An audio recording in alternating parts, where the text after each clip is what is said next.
नमस्कार, मी डॉक्टर मच्छिंद्र बांगर महाराष्ट्रातील हवामान परिस्थिती संदर्भात ताजा अंदाज देणार आहे. आपल्याला माहिती आहे की छत्तीसगडवर तयार झालेलं डीप डिप्रेशन आता डिप्रेशनमध्ये परावर्तित झालं आहे. वातावरणात आता बदल होऊ लागला आहे. मध्य प्रदेशवर ते सरकण्याची शक्यता आहे. भारतीय हवामान खात्याने दिलेल्या ट्रॅकनुसार त्यांनी बरंच मार्गक्रमण केलं असून आता मध्य प्रदेशच्या जवळपास हे डिप्रेशन पोहोचलं आहे, परंतु हे लवकरच कमजोर होण्याची शक्यता आहे. या उपग्रही छायाचित्रानुसार आपण बघतो की महाराष्ट्रामध्ये या डिप्रेशनचा फारसा प्रभाव पडला नाही. मात्र आज पुण्याच्या काही भागामध्ये, साताऱ्याच्या काही भागात, लातूर, धाराशिव, सोलापूर, बीड, अहिल्यानगर या काही भागात ढगाळ परिस्थिती आज जाणवली. थोडी विदर्भातही ढगाळ परिस्थिती होती, परंतु पावसाचा प्रभाव फार कमी प्रमाणात कोकण किनारपट्टीत जाणवला. आज डिप्रेशनचा प्रभाव तसा बऱ्यापैकी उत्तरेला सरकला आहे, त्यामुळे मध्य प्रदेशवरचाही प्रभाव त्याचा कमी होतोय आणि महाराष्ट्रात या डिप्रेशनचा फारसा प्रभाव जाणवणार नाही. मात्र उद्या थोडी ढगाळ परिस्थिती, विरळ पावसाची शक्यता विदर्भ, उत्तर महाराष्ट्र, कोकण अशी राहण्याची शक्यता आहे. घाटमाथ्यावर थोडी ढगाळ परिस्थिती अधिक राहील. पावसाच्या वातावरणाच्या खूप जवळ आता आपण पोहोचतो आहोत. 19 तारखेला उत्तर महाराष्ट्र, मध्य महाराष्ट्र, उत्तर मराठवाडा असं पावसाळी क्षेत्र विरळ स्वरूपात सुरू होणार आहे. थोडं स्थानिक वातावरण 20 तारखेलाही महाराष्ट्रात बऱ्याच विभागात जाणवण्याची शक्यता आहे. यामध्ये मराठवाडा आहे, उत्तर महाराष्ट्र, मध्य महाराष्ट्र, पश्चिम विदर्भ असा याचा प्रभाव असण्याची शक्यता आहे. पावसाचा जोर 23 तारखेलाही कायम राहील. 24 तारखेला भारतात पावसाची व्याप्ती वाढणार आहे. अनेक राज्यांमध्ये हा पाऊस सुरू होणार आहे. महाराष्ट्रही त्याला अपवाद नाही. महाराष्ट्रातही ठिकठिकाणी पावसाचं प्रमाण सुरू राहील. 25 तारखेपासून मात्र GFS मॉडेलने पावसाचं प्रमाण खूप वाढण्याची शक्यता आहे. मात्र सह्याद्रीच्या पर्वतरांगांच्या आजूबाजूने आणि उत्तर महाराष्ट्रात याचं प्रमाण कोकणातही कमी राहण्याची शक्यता आहे. मात्र 26 तारखेला संपूर्ण महाराष्ट्र पावसाने व्यापलेला असेल. मेघगर्जनेसह विजांच्या कडकडाटासह वादळी वाऱ्यांसह जोरदार पाऊस, मुसळधार पाऊस या काळात होईल. हे वातावरण थोडं अरबी समुद्रात कोकण किनारपट्टीला लगत सरकणार आहे. त्यामुळे कमी दाबाचं क्षेत्र कोकण किनारपट्टीला लगत झाल्यामुळे महाराष्ट्राच्या खास करून उत्तरेला म्हणजे उत्तर मराठवाडा, पश्चिम विदर्भ, उत्तर महाराष्ट्र, नाशिकसह उत्तर कोकणात मुसळधार ते अतिमुसळधार पाऊस या दरम्यान होईल. 27 तारखेच्या अंदाजानुसार हा GFS मॉडेलचा अंदाज आहे. स्कायमेटला काही तांत्रिक अडचणी असल्यामुळे आपण ते मॉडेल आत्ता घेतलेलं नाही. आपण ECMWF मॉडेलचा अंदाज घेतला तर आता बऱ्यापैकी दिल्ली, पंजाब, हरियाणाच्या दिशेने हे डिप्रेशन सरकलं आहे. 19 तारखेला साधारणपणे डिप्रेशनचा प्रभाव भारतावरचा संपण्याची शक्यता आहे. 20 तारखेपासून महाराष्ट्रात ढगाळ परिस्थितीला सुरुवात होईल. 21 तारखेपासून प्रत्यक्ष महाराष्ट्रात पावसाला सुरुवात होणार आहे.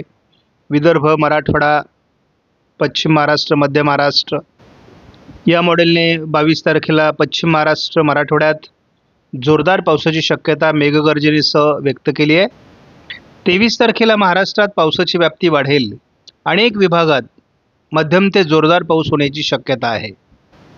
24 तारखेला एक कमी दाबाचं क्षेत्र पूर्व भारताकडून पुन्हा मध्य प्रदेशवर येते. त्याचा विदर्भ, मराठवाड्याचा दक्षिणी भाग, कोकण, पश्चिम महाराष्ट्र असा जोरदार प्रभाव पडण्याची शक्यता आहे. 25 तारखेला महाराष्ट्रात अनेक जिल्ह्यांमध्ये मुसळधार ते अतिमुसळधार पावसाची शक्यता आहे. ECMWF मॉडेलने मात्र पावसाचा प्रभाव थोडासा कमजोर होण्याची शक्यता 26 तारखेला दाखवली आहे. आपण या मॉडेलचाही धावता अंदाज बघणार आहोत. प्रत्येक दिवशी हवामानात कसा बदल होतोय या संदर्भातील हा अंदाज आहे. महाराष्ट्रामध्ये सुरुवातीला ढगाळ परिस्थिती वाढेल, त्यानंतर पावसाचं प्रमाणही वाढत जाणार आहे. साधारण 21 तारखेपर्यंत आपण ढगाळ वातावरण सुरुवातीला होताना बघतो. नंतर हेच ढगाळ वातावरण पावसाचा प्रभाव निर्माण करेल आणि त्यामुळे 24-25 तारखेच्या दरम्यान मोठं पावसाळी क्षेत्र महाराष्ट्रात तयार होण्याची शक्यता आहे. बंगालच्या उपसागरातून तयार होत असलेल्या वेगवेगळ्या सिस्टम या महाराष्ट्रावर प्रभाव टाकणार आहेत. या मॉडेलने 27-28 तारखेला एक कमी दाबाचं क्षेत्र हे डायरेक्ट महाराष्ट्रावर येण्याचा अंदाज व्यक्त केला आहे आणि त्याचा पश्चिम महाराष्ट्रावर आणि कोकणात मोठा प्रभाव पडण्याची शक्यता व्यक्त करण्यात आलेली आहे. आता इथून पुढे वादळी परिस्थिती सातत्याने निर्माण होत राहील. आपण बघतो की ह्या वादळी परिस्थितीचा प्रभाव जवळपास राजस्थानपर्यंत पडणार आहे. त्यामुळे मान्सूनचा परतीचा प्रवास यावर्षी तरी खूप अडखळण्याची शक्यता आहे. हा जवळपास 3 ऑक्टोबरपर्यंतचा अंदाज आहे. आपण या अंदाजाची एकत्रित प्रतिमा जर बघितली तर महाराष्ट्रामध्ये जो पाऊस होईल असं आपण सांगतोय तो अंदाज खरा ठरणार आहे आणि यामध्ये आपण थोडी अतिवृष्टीची शक्यता वर्तवतो आहोत. साधारणपणे 3 ऑक्टोबरपर्यंतचा अंदाज आहे. यामध्ये मुंबईसह रायगड, रत्नागिरी, सिंधुदुर्ग, पुणे, सातारा, सांगली, सोलापूर, अहिल्यानगर दक्षिण, बीड दक्षिण, परभणी, नांदेड, लातूर आणि धाराशिव या जिल्ह्यामध्ये अतिवृष्टीची शक्यता आहे. पुढील 5 दिवसात महाराष्ट्रामध्ये म्हणजे साधारण 21 तारखेपर्यंत फारसा पावसाळी वातावरण राहणार नाही, परंतु पावसाला सुरुवात होणार आहे. ही सुरुवात दक्षिणेकडून होणार आहे.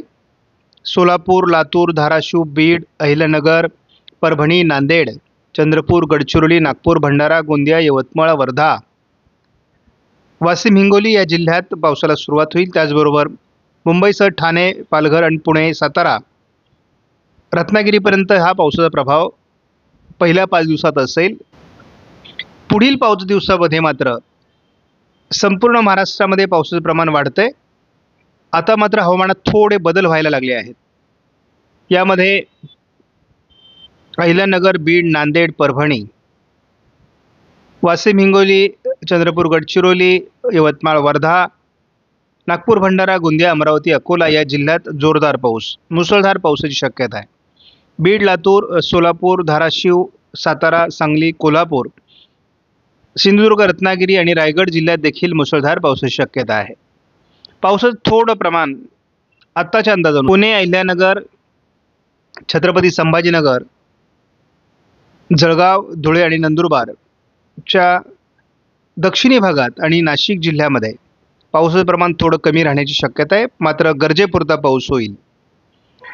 जळगाव आणि नंदुरबारच्या उत्तरेला मात्र काही तालुक्यांमध्ये अतिवृष्टी होईल. या मॉडेलचा आपण जर धावता अंदाज बघितला तर उद्या 18 तारखेला महाराष्ट्रामध्ये फारसं पावसाळी वातावरण तयार होईल असं वाटत नाही. विरळ स्वरूपात काही ठिकाणी जरी पावसाचं वातावरण तयार झालं तर त्याचा फार प्रभाव असणार नाही. 19 तारखेला देखील महाराष्ट्रात फार पावसाळी वातावरण राहील असं वाटत नाही. 20 तारखेला मात्र महाराष्ट्रात पावसाला सुरुवात होईल. विरळ स्वरूपात ठिकठिकाणी पावसाचा प्रभाव वाढेल. विदर्भातून पावसाचं प्रमाण अधिक असेल. ठाणे, मुंबईसह नाशिक, छत्रपती संभाजीनगर, अहिल्यानगर, पुणे या भागात जोरदार सरींची शक्यता राहील. 21 तारखेपासूनच वाऱ्यांची दिशा थोडी बदलण्याची शक्यता आहे. तरी देखील संपूर्ण पूर्व विदर्भ, दक्षिण मराठवाडा, पश्चिम महाराष्ट्र, कोकण असं मोठं पावसाळी क्षेत्र तयार होण्याची शक्यता 21 तारखेपासूनच आहे. त्यामुळे 21 तारखेलाच मोठे पाऊस सुरू होतील. आपण 22 तारखेला सांगितलं आहे की उत्तरेकडून वाऱ्यांचा प्रभाव सुरू होतो आहे. त्यामुळे पश्चिम महाराष्ट्रातून, मराठवाड्याच्या दक्षिणी भागातून, दक्षिण कोकणातून पावसाचा जोर वाढणार आहे आणि खूप मोठा पाऊस आपल्याला या काळात पश्चिम महाराष्ट्र, दक्षिण कोकणात, मध्य महाराष्ट्रात बघायला मिळणार आहे. 23 तारखेला संपूर्ण महाराष्ट्रामध्ये सर्व जिल्ह्यांमध्ये पावसास अनुकूल असं वातावरण तयार होणार आहे. मात्र धुळे, जळगाव, नाशिक, छत्रपती संभाजीनगर, जालना, पुणे, अहिल्यानगर, छत्रपती संभाजीनगर, पुणे, सातारा या काही भागात पावसाचा जोर असण्याची शक्यता आहे. त्यामुळे महाराष्ट्रात जोरदार पावसाचा प्रभाव तयार होतोय. बीड, नांदेड, परभणी, लातूर, धाराशिव या जिल्ह्यातही, सोलापूर जिल्ह्यात उशिरापर्यंत पावसाळी वातावरण 23 तारखेला राहण्याची शक्यता आहे. महाराष्ट्रामध्ये सकाळपासूनच जोरदार वातावरण आपल्याला 24 तारखेला बघायला मिळणार आहे. दक्षिणी भागातून याचा प्रभाव थोडा अधिक आहे. 25 तारखेला देखील महाराष्ट्रात जोरदार पावसाचं वातावरण तयार होणार आहे. एक कमी दाबाचं क्षेत्र मध्य प्रदेशवरून गुजरातकडे सरकणार आहे 25-26ला. आणि याचा परिणाम नंदुरबार आणि जळगाव जिल्ह्याच्या उत्तरेला होणार आहे, धुळ्याच्या उत्तरेला होणार आहे. त्यामुळे सर्वांनी या विभागात काळजी घ्या. वादळी पाऊस आपल्या भागात होतोय, त्यामुळे आपली पिकं वाचवणं, केळीच्या बागा वाचवणं आपली जबाबदारी असेल. आपण 22 तारखेपासून तर जवळपास 25-26 तारखेपर्यंत मोठं पावसाळी क्षेत्र महाराष्ट्रात बघतो आहोत. त्यामुळे सर्वांनी काळजी घ्या. या अंदाजाच्या दृष्टीने आपलं नियोजन करा. आपणास व्हिडिओमधील माहिती महत्त्वपूर्ण वाटल्यास लाईक करा, शेअर करा, चॅनलला सबस्क्राईब करा. धन्यवाद. जय हिंद, जय महाराष्ट्र, जय बळीराजा.